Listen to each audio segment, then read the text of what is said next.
Hello everyone. In this video, we will see how to recover deleted Snapchat photos. First of all, let's navigate and open Snapchat on your phone.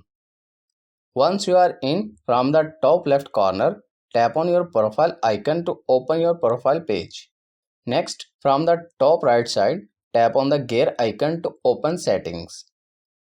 Once you are in the settings, scroll down to find My Data. Once you find, tap to open it. Here, you need to log in with an email address, username, or continue with the phone number.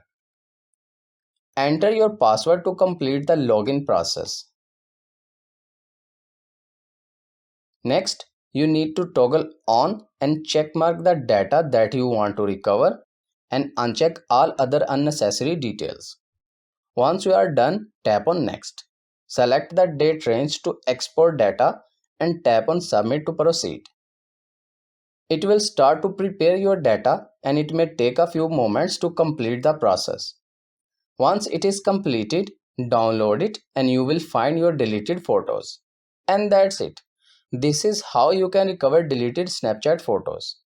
I hope this video is helpful for you. For more information, please subscribe our YouTube channel and thank you for watching.